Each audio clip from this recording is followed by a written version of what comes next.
This Ag Vision program is made possible through the generous support of Syngenta Seeds NK brand.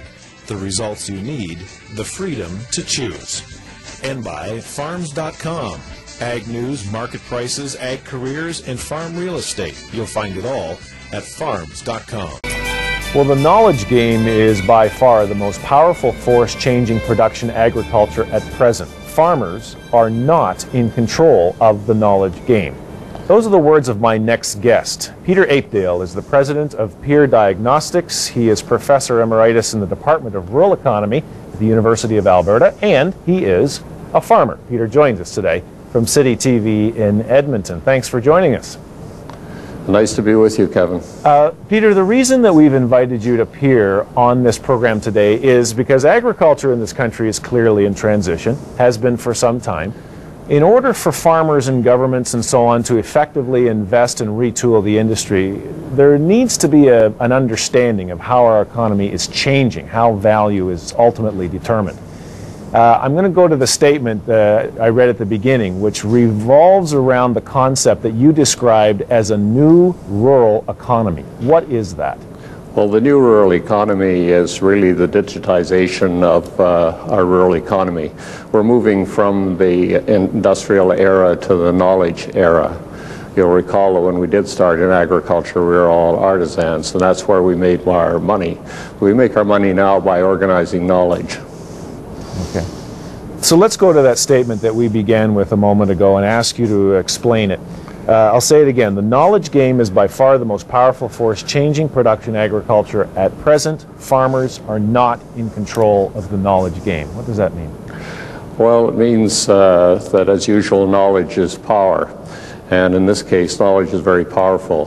The issue today is that the knowledge isn't being developed on farms by apprenticeship or by trial and error. Those are outmoded learning models. The knowledge is being determined in Hyderabad in India, or Silicon Valley, or St. Paul, Alberta, in a small office somewhere where people are writing code. And farmers don't do this. What I do is I buy a 50 series flex coiled air drill, for example, and we zero till, and everything is done by setting up the drill so that the computer delivers the seed and fertilizer in a metered way. Now, is there a means, if farmers are not in control of this knowledge game, is there a process, is there something farmers can do to begin to become a part of it? Yes, I think there is, and in fact many farmers in Canada are being very successful at packaging up new bundles of knowledge with the knowledge that they have, and they are making money at it. But on the aggregate, agriculture in this new knowledge economy is shedding labor perhaps even more rapidly than it did when it entered the industrial era back just before and after the Second World War. So let's look at the second half of that statement then. You went on to say, since most of the organizing of the new knowledge is happening beyond the farm gate, it should be no surprise that the economic rewards do not get back to the farm gate. So are you surprised that we are endlessly in this cycle of income crisis, or what does that statement mean?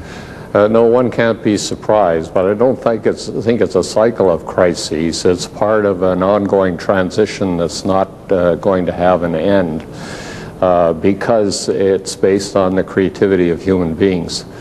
So, in fact, with the knowledge coming from off the farm, by and large, the property rights to the rewards from that knowledge belong to those that generate it off the farm. And what farmers have to do is combine this knowledge with what they already know and with their fixed assets on the farm in profitable ways.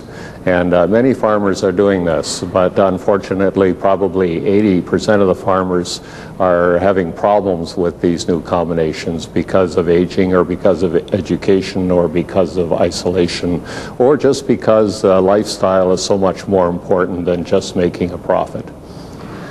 What does this mean? I mean, what gives you as much credibility as anything in this subject is the fact that you are a farmer.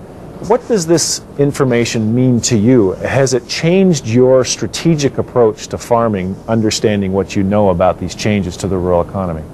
Oh yes, it does completely, because I don't have to own all the assets to be successful in farming. We have a risk-sharing arrangement in our operation with other farmers, and we own different packages of assets.